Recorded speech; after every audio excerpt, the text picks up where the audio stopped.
자신이 자라고 성장한 곳에서 가족, 친척과 함께 하나님께 예배 드리는 사람들을 예배자라고 한다면은 그 아비 친척집을 떠나서 마치 여행자처럼 다니지만은 여전히 예배자의 삶을 사는 사람들을 순례자라고 할 수 있습니다.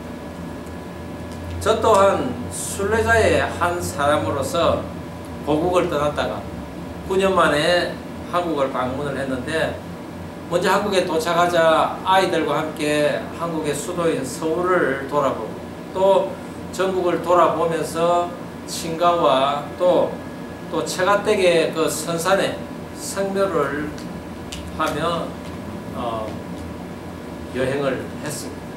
하지만 어떤 곳에서는 정말 하나님께서 이 나라를 지켜주시구나, 그리고 또 예배의 자리에 임하는 자는 반드시 복 주시구나 라는 것을 또한 느꼈습니다. 통일 전망대를 견학하면서 조국이 건재하고 또한 그리고 조국을 위해서 죽어갔을 그 젊은 군인들을 또 생각하게 하는 그런 시간을 가졌습니다. 서대문 형무소를 둘러본 집사람은 일제치하의 그 잔인했던 그 고문의 현장들을 보고는 이스라엘 백성들의 그 노예 생활을 떠올리며 인간 말살이라는 이런 악행은 다시는 이 땅에 있어서는 안 되겠다라는 것을 떠올렸던 그런 시간이었다고 합니다. 한국 일정 중에는 부모 형제들도 만났지만은 또한 오랜 친구, 또 동력 교회, 그리고 신앙 동기들과 함께하는 그런 귀한 시간을 보냈습니다. 심지어는 믿지 않은 친구들과 만나서 예배를 함께 드리는 그런 시간도 있었습니다. 그런데 한 가지 안타까운 것은 저와 동갑인 예전에 그 부부 목장의 목자였던 장로님이 6개월 전에 암 진단을 받고는 그동안 8차까지 항암 치료를 받았는데도 불구하고 우리가 가고 그리고 만나기로 한 그 주에 병원에 갔더니 암세포가 온 뼈에 다 전이가 됐다는 것입니다. 항암 치료를 하면 1년이요, 받지 않으면은 1개월밖에 못 산다는 그런 시한부 판정을 받은 그 장로님 부부와 또 우리 교회 목장원 식구들과 함께 정말 눈물로 기도를 할 수밖에 없는 그런 시간을 보냈습니다. 그야말로 눈물의 예배를 드렸던 것입니다. 먼저 애굽으로 간 그 요셉을 따라 내려간 아브라함의 그 후손들이 우상이 가득한 애굽에서 그 풍요 가운데서 이제 하나님을 버리고 그런 하나님으로부터 멀어진 그런 삶을 살게 됩니다. 그로 인해서 그들은 이제 노예로 전락하게 되고 그리고 학대와 고통 가운데서 살아가게 됩니다. 자녀를 나일강에 던져있는 그야말로 가슴이 무너지는 듯한 그런 아픔 속에서도 살아야만 했던 그런 생활 가운데 그들은 속절없이 하나님을 찾았을 것입니다. 그리고 마침내 그들의 부르짖음을 들은 하나님께서는 그들을 광야로 이끌어내셔서 예배의 자리로 초청하십니다. 이처럼 예배는 하나님을 만나고 그리고 하나님으로부터 오는 그 축복을 받는 자리인 것입니다. 그러나 약속의 땅에 들어간 이스라엘 백성들 하나님을 버리게 됩니다. 하나님으로부터 멀어져 우상을 섬기게 되자 너희들은 간음한 백성이로다 라고 한 호세아의 그 외침을 들어야만 했습니다. 그리고 예수님께서 이 땅에 오셔서 그런 외침이 오늘날의 이 교회에서도 전파되기를 바라셨던 것이죠. 저는 오늘 그런 마음을 가지고 오늘 설교에 임하고자 합니다.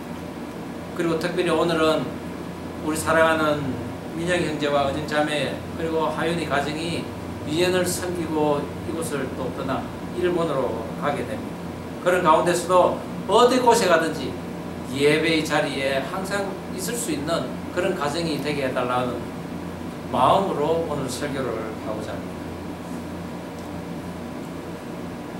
하나님께서는 창조 이후에 당신의 피조물들을 기뻐하셨고 그 기쁨이 또한 우리에게 임하기를 원하셨습니다. 그리고 우리들에게 번성하고 땅에 충만하라 라는 그런 간절함이 또한 있었습니다. 그러나 반역하고 패역한 사람들을 하나님께서는 보게 됩니다. 그런 가운데서도 하나님께서는 믿음을 보인 아브라함과 그 후손에게 번성하는 방법, 그리고 땅이 충만하는 방법을 가르치셨습니다. 하나님의 그 끈질긴 사랑으로 인해 우리들에게 끊임없이 하나님께서는 말씀으로 가르치십니다. 그리고는 당신의 처소로 옮겨서 영원한 생명을 누릴 수 있도록 그 말씀을 성경으로 만드셔서 가고 오는 세대들에게 보이셨습니다. 오늘의 신명기 16장의 말씀, 새로운 말씀이 아닙니다. 그동안 우리가 살펴본 출애굽기, 레위기, 민수기를 통해서 이 말씀이 계속 우리에게 전해졌습니다. 창세기에서도 인물과 또한 그리고 어떤 사건을 통해서도 늘 하나님께서는 우리에게 말씀하셨죠.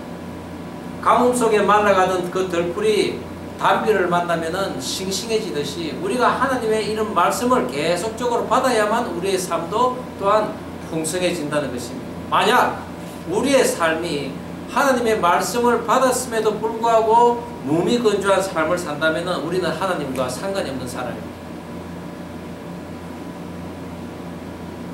오늘 본문은 여호와께서 이스라엘 백성들을 애굽에서 인도하여 내시고 광야 공부 40년을 또한 시키시고 이제 가나안 땅에 들어가서 충만한 삶을 살 것인데 너희들이 그곳에 들어가서 주위를 돌아보고 베푸는 삶을 살며 공의로운 일을 행할 때 하나님께서는 또한 복을 주시겠다고 약속의 말씀을 하셨습니다. 그런데 그 복을 주실 것이 바로 하나님께서 정하신 장소에서 하나님께서 또한 정하신 날에 너희들이 나에게 예배를 드림으로써 받을 복이라는 것입니다. 험한 광야에서 순례자의 삶을 마치고 젖과 꿀이 흐르는 그 가나안 땅을 차지하고 나면 이제 각 지파들이 흩어져 살게 됩니다. 각 처소에 레위 지파를 두어서 하나님께서는 지방 예배를 위탁에 놓으셨습니다. 그리고는 특별하게 하나님이 정한 날에 정한 장소에 와서 예배를 드리라고 합니다. 그것이 바로 오늘 무교절, 칠칠절, 그리고 초막절, 유대인의 3대 절기입니다. 오늘 저는 하나님 앞에 드리는 이 절기의 제사를 통해 축복을 주시겠다는 하나님을 살펴보면서 오늘날 우리들이 드려야 하는 그 예배의 모습은 어떤 것인지 함께 은혜를 나누고자 합니다. 예배가 주는 축복, 그 첫 번째는 하나님이 주신 축복을 기억하라는 것입니다. 본문 1절 다시 한번 한 목소리를 읽어보겠습니다. 아비보를 시작. 아비보를 지켜 내 하나님 유월절을 행하라. 이는 아비보레 내 하나님 여호와께서 밤에 너를 애굽에서 인도하여 내셨음이라. 오늘 예배의 자리에 나오라고 하신 그 하나님께서는 먼저 너희들을 밤에 애굽에서 인도해 냈다고 합니다. 유월절 식사를 급히 마치고 그 밤에 나온 것은 그만큼 긴박하고 급박한 상황이기도 하겠지만은 여기에는 어떤 영적 의미가 있습니다. 성경에서 밤은, 즉 어둠은 죄와 사단의 세력을 뜻합니다. 즉 하나님의 백성들이 죄의 종노릇 하던 곳에서 이제 자유함으로 나온다는 것입니다. 그래서 하나님께서는 그 날을 기쁨과 감격을 가졌던 것을 너희들은 기억하라 라고 하십니다. 그리고 또 그곳에서는 특별히 죄를 상징하는 누룩이 들어있는 것을 모두 제하라고 하십니다. 죄와 사단의 세력으로부터 자유함을 받는 그날에 다시 죄를 상징하는 누룩이 있어서는 안 된다는 것이죠. 이 누룩이 제하여진다는 것을 제 레위기 19장에서는 우리들의 삶의 자세로 나타내고 있습니다. 잠깐 그것을 간단하게 보면은 거기에는 부모를 경외하는 것이요, 또한 안식일을 지키고 성소를 귀하게 여기며 각종 제사를 기쁘게 드리는 것입니다. 도둑질을 하지 말 것이요, 거짓 맹세하지 말 것이요, 이웃을 억압하지 말 것이요, 또한 성적으로 거룩할 것이며 점치는 자와 술객자를 믿지 말 것이며 짐승을 핏째 먹지 말 것이요, 죽은 자를 위해서 문신을 새기지 말라는 것입니다. 그리고 또한 특이한 것은 가나안 땅에 들어가서 3년 동안은 그 땅의 소실을 먹지 말고 4년째에는 그 주신 것을 하나님께 찬송하며 5년째에 먹으라고 하십니다. 또한 샘머리 앞에 일어서라 하시고 거류민을 공개하되 바로 너희가 그런 거류민이었다는 것을 기억하라. 그리고 이 모든 예법이 곧 여호와 하나님을 경외하는 것이라고 하십니다. 우리가 죄의 종노릇 했던 것에서 노임을 받은 것에 대해서 기억하고 그것을 기뻐하라는 것이죠. 이런 구원의 감사를 드리는 6월절 다음 제사가 또한 77절입니다. 이 절기의 제사는 하나님이 주신 복대로 자원하여 드리며 그 복을 너희만 즐길 것이 아니라 주위의 사람들과 함께 나누며 그것을 즐거워하는 하나님의 기쁨에 너희들도 동참해라는 것입니다. 그리고 절기의 마지막 제사인 초막절, 포도나 감람나무의 열매가 수확되는 계절입니다. 그리고 모든 한 해의 농사들을 마감하며 그 수확물을 창고에 드리는 계절이죠. 그때 드리는 이 초막절, 창고에 너희들이 창고를 가득 채우지만은 또한 너희들이 광야에서 초막을 짓고 생활하던 것을 기억하라는 것입니다. 그리고 애굽의 종노릇 하던 너희를 하나님께서 구원하신 것을 기억하고 너희들이 종노릇 했기에 너희들의 지경에 있는 그 일꾼들, 불쌍한 고아와 과부들을 또한 돌보라고 하나님께서 특별하게 명령을 하셨습니다. 그런데 이런 것처럼 우리가 드리는 예배 때마다 하나님께서는 우리에게 축복을 주신 분임을 늘 기억하고 너희들은 그것을 결코 잊지 말라고 하신 것입니다. 거기에 하나님이 주시는 복이 임한다는 것이죠. 그런데 하나님께서는 이러한 절기에 나올 때 특별한 당부를 하셨습니다. 빈손으로 오지 말라는 것입니다. 흔히들 교회에서 빈손으로 오지 말라고 하니 시험 듣는 사람들이 의외로 많습니다. 제 처제가 처음에 교회를 갔는데 교회를 조금 다니다가 그만두는 것입니다. 그 이유를 물어보니 아니 교회 갈 때마다 목사님이 헌금 이야기를 한다는 것입니다. 자기는 삶이 괴롭고 힘들어서 좀 교회 가면은 이런 것들이 좀 해결이 되나 싶어서 갔는데 목사님께서는 늘 11조 뭐 헌금 각종 감사 헌금 이런 이야기를 해서 교회 가기가 싫다는 것입니다. 사실 믿음의 정도에 따라서 말씀을 이해하는 그 깊이가 달라진다고 저는 생각합니다. 갓난아이에게 딱딱한 음식을 쉽게 씹으면서 먹을 수가 없는 것입니다. 처음 신앙생활하는 사람에게 사실 11조 말씀을 그대로 선포하면은 걸림돌이 될 수가 있습니다. 오늘 하나님께서 절기 제사를 드리러 오는 그 이스라엘 백성들에게 빈손으로 오지 말라고 한 것은 거기에 이유가 있기 때문입니다. 하나님께서 이미 그들에게 풍성한 축복을 이미 주셨기 때문입니다. 그리고 많은 사람은 많은 대로, 적은 사람은 적은 대로 너희들의 그 형편과 상황에 따라서 가져오라는 것입니다. 그래서 물질로 받은 사람은 물질로서, 그리고 또한 사랑을 많이 받은 사람은 사랑으로서 공개를 하는 것입니다. 또한 자신이 건강을 회복하고 건강하다면은 섬김으로써 하는 것이요, 기도의 그런 축복을 받았다면은 또한 중보 기도로서 남에게 또 축복을 하는 기도를 할 수 있는 것입니다. 그래서 오늘 본문에서도 10절에 보면은 내 하나님 여호와께서 내게 복을 주시대로 내 힘을 헤아려 자원하는 예물을 드리고 라고 하십니다. 하나님께서는 결코 우리에게 강제로 가져오라고 하지 않으십니다. 소나 양으로 제물을 드려야 하지만은 형편이 안 되는 사람은 비둘기로 대신 드리라고 하십니다. 그 비둘기마저도 형편이 안 되는 사람은 곡식, 소재로 드리라고 하나님께서는 분명히 말씀하셨습니다. 중요한 것은 내가 받은 그 하나님의 축복을 인정할 수 있는 것이 진정으로 드리는 그런 드림의 모습이 이해될 수 있다는 것입니다. 그리고 오늘 말씀 가운데 특별히 기억하고 싶은 것은 가나안 땅에 들어가서 3년 동안 그 소출을 먹지 말라는 것입니다. 그것은 곧 할례받지 않은 열매로 간주하기 때문에 완전히 하나님의 백성 하나님의 것으로 성숙되지 않은 것에 대해서는 먹지 말라는 의미인 것이죠. 교회를 개척하면 3년을 버티기가 힘들다고 합니다.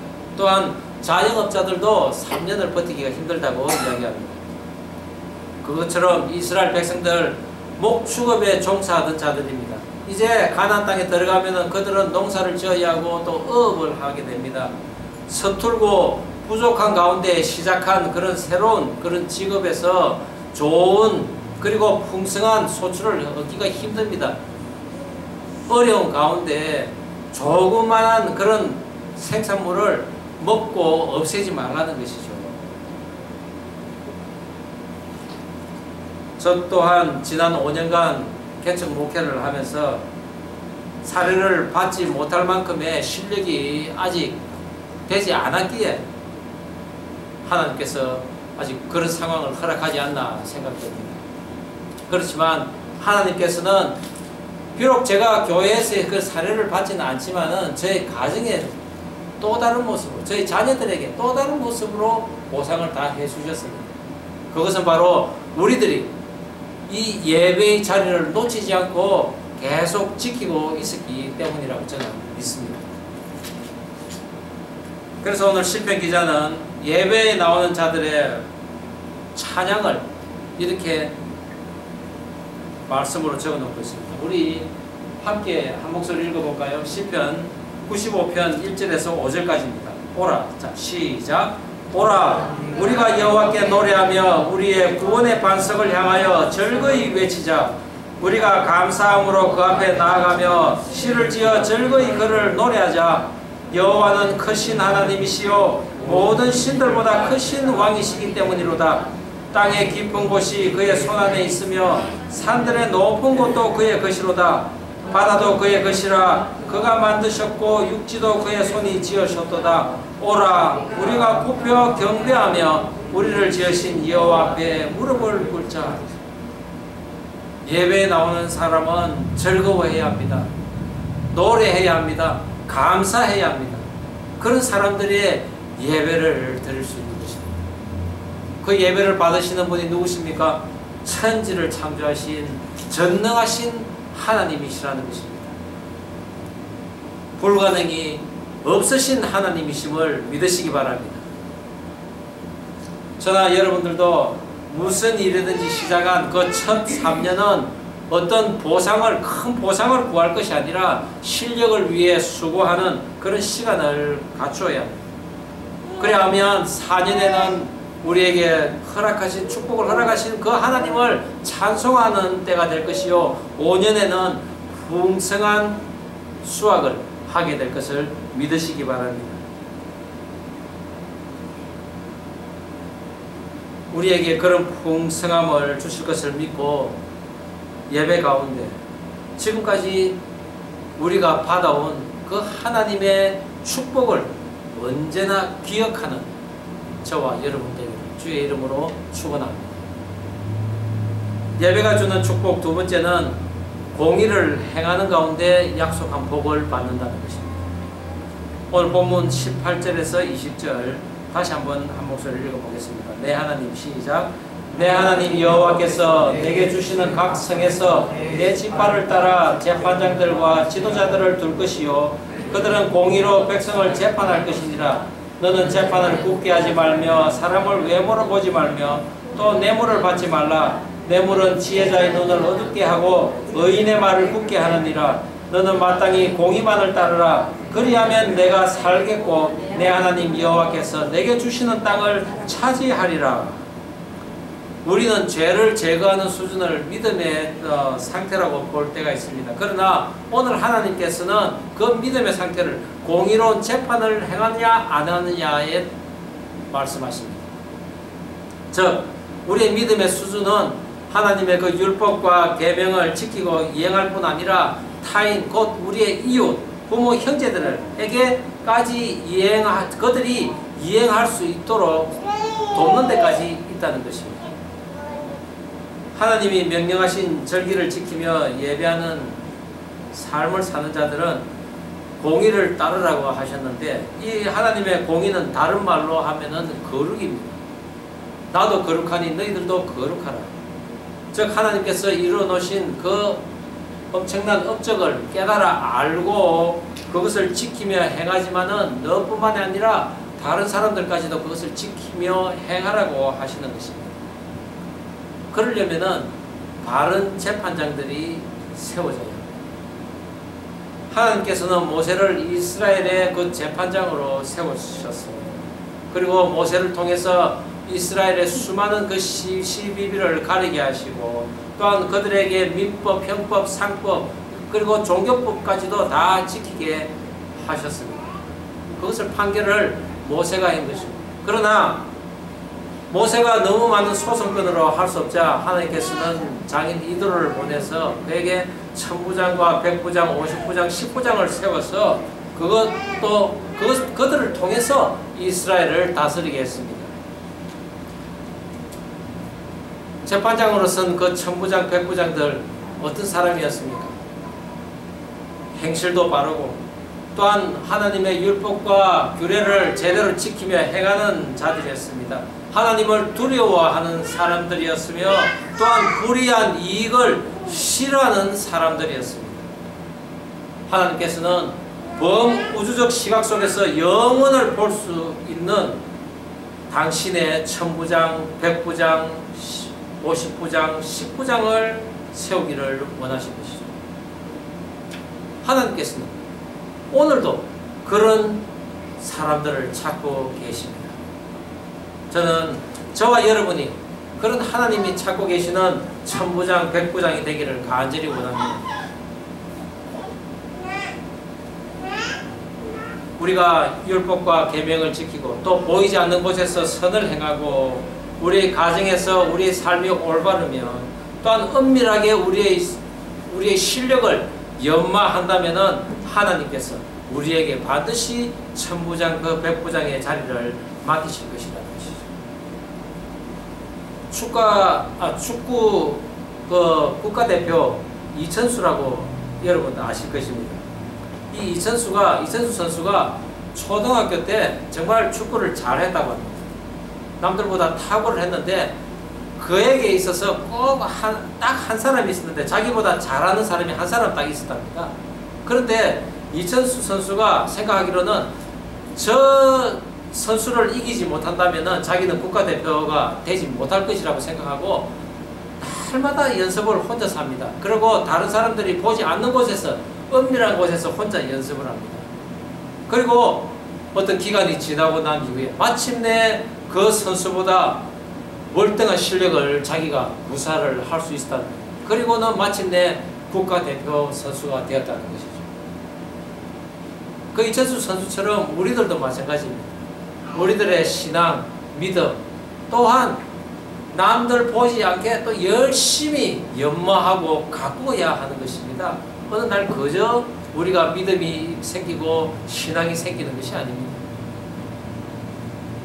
이스라엘의 서생이라고 할 수 있는 그 바리새인과 서기관들 자신들의 그 기도의 실력을 언제나 나타내 보이기를 원했습니다.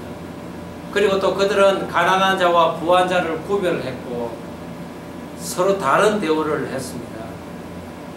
심령이 가난하여 하나님을 찾는 사람들을 업수히 여겼습니다. 그리고 공의만을 행하시는 그 예수님을 미워했을 뿐만 아니라 십자가에 못 박기까지 했습니다.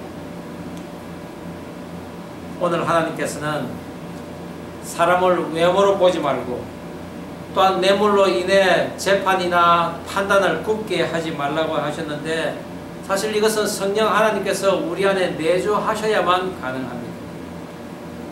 그러려면 어떻게 합니까? 어릴 때부터 말씀과 또한 하나님의 그 뜻을 인지하는 데 있어서 늘 습관적으로 훈련이 되어야 한다는 것입니다.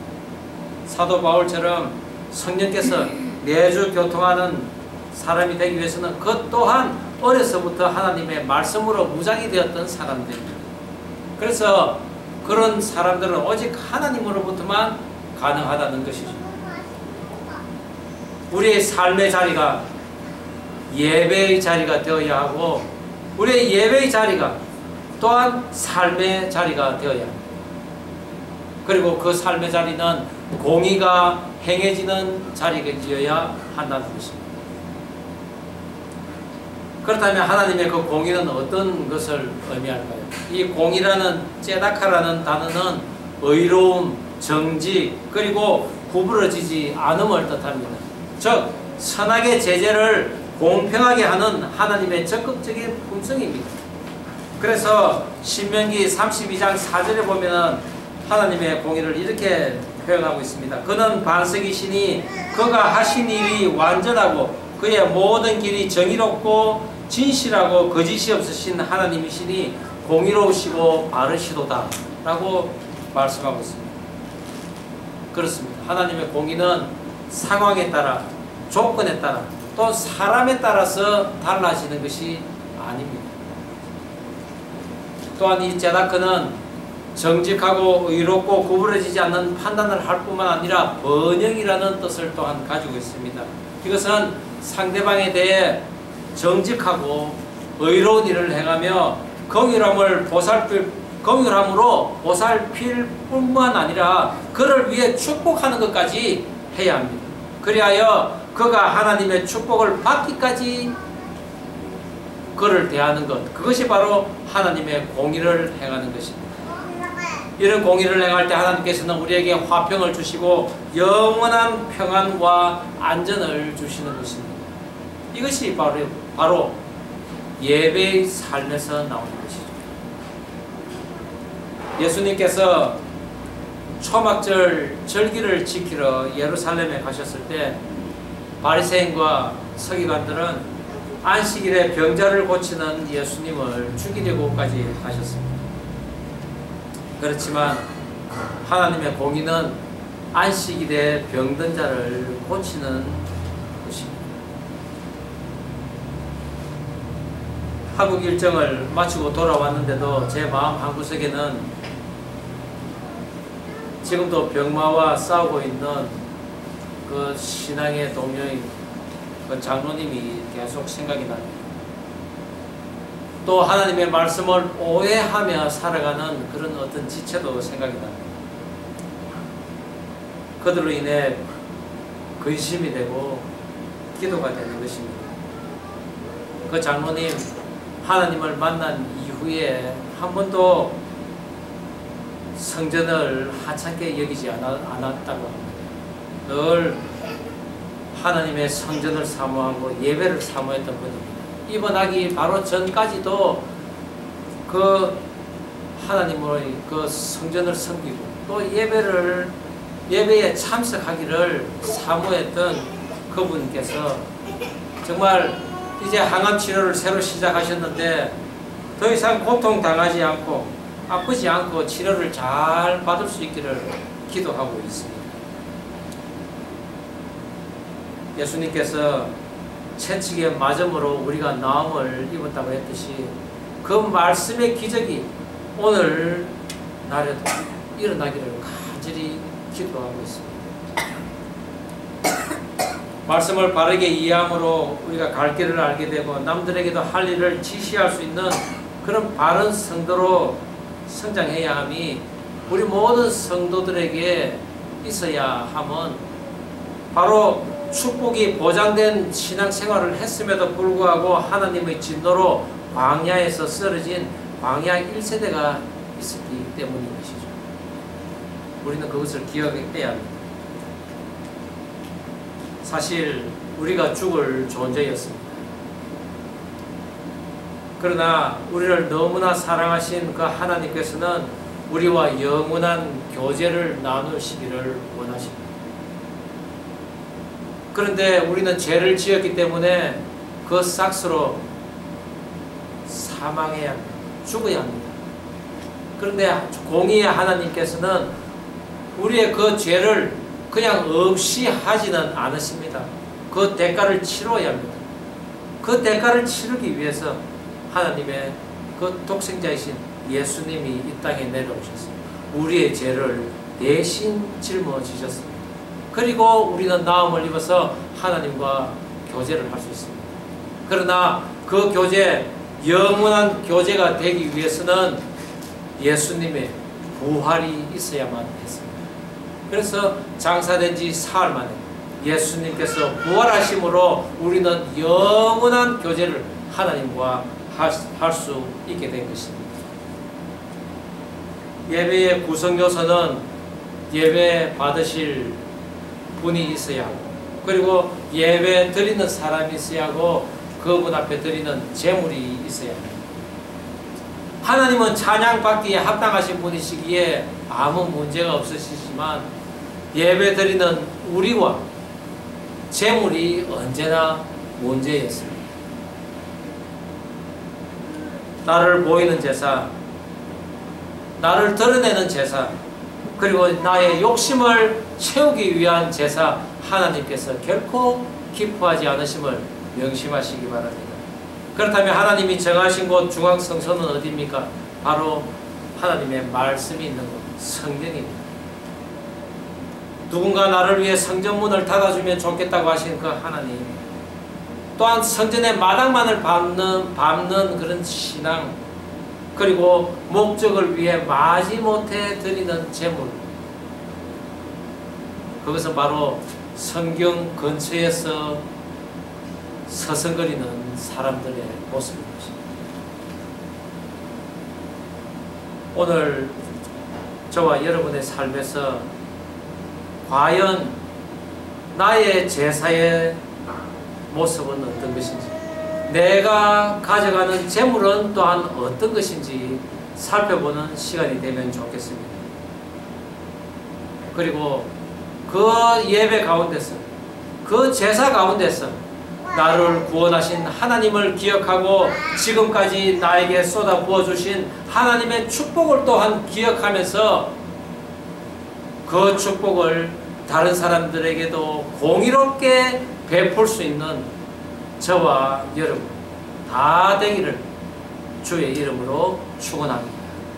기도하시겠습니다. 우리 이 시간 다 함께 기도하면 좋겠습니다. 그렇습니다. 하나님, 나로 하여금 예배의 자리를 사모하게 하여 주십시오. 그리고 그 예배를 통해서 나를 구원해 주신 그 하나님을 기억하고, 또한 나에게 부어주신 하나님의 축복을 또한 기억하게 하여 주옵소서. 그리하여 그 내가 받은 그 축복을 나 혼자 누리는 것이 아니라 내 옆 주위를 돌아보며 그들과 함께 나누며 그들과 즐거워하는 그런 나의 모습 되게 하여 주시옵소서라고 기도하면 좋겠습니다. 우리 다 함께 기도하시겠습니다. 하나님 아버지, 주신 말씀 가슴에 담습니다. 그렇습니다. 내가 예배를 사모하게 해주시고 또 예배 자리에 나아가서는 나를 구원하신 그 하나님을 또한 기억하게 하여 주시옵소서. 나에게 쏟아부어 주신 축복을 또한 기억하게 하시고 그것으로 인하여 내가 이 세상 살아갈 때 언제나 공의로운 삶을 살게 하여 주시옵소서. 뇌물을 받고 또한 사람을 또한 악의찬 눈으로 보면서 굳게 사람들을 판단하는 그런 모습이 있지 않게 하여 주시옵소서. 언제나 나를 위해 죽으신 그리하여 사흘 만에 부활하신 그 예수님을 기억하면서 그분이 나의 죄를 대신 짊어지신 것을 기억하며 그분께 예배하는 삶을 평생 살아갈 수 있도록 주님 도와주시옵소서. 하나님 아버지, 주신 말씀 가슴에 담습니다. 여기에 모인 주의 백성들이 예배의 자리를 사모하게 하여 주시옵소서. 예배를 통해 나를 구원해 주신 감격과 기쁨을 회복해 하여 주시고 나의 삶 전반에 걸쳐서 행하신 하나님의 능력을, 하나님의 축복을 인정하는 우리 모두 되게 하여 주시옵소서. 그리하여 공의로운 삶을 살게 하여서 나 자신은 물론이요 다른 이에게까지 공의가 지배하는 삶을 살 수 있도록 주님 도와주시옵소서. 우리를 위해 죽으신 그러나 사흘 만에 부활하신 그 예수님의 은혜에 힘입어 그 주님을 예배하는 자리에 나가는 우리 모두가 되게 하여 주시옵소서. 감사드리며 예수님 이름으로 기도드립니다. 아멘. 우리 이 시간 다 함께 일어나셔서 하나님은 우리의 피난처 되시며 찬양하며 예배를 마무리하도록 하겠습니다.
이제는 주 예수 그리스도의 은혜와 하나님 아버지의 사랑과 성령의 교통하심이 예배를 통해 구원의 감격을 회복하고 즐거움을 서로 나누면서 공의로운 삶을 서로 건면하여 하늘로부터 오는 복을 누리며 살아가기를 소원하는 우리 성도들 머리머리 위에 이제부터 영원까지 함께하기를 축원하옵나이다.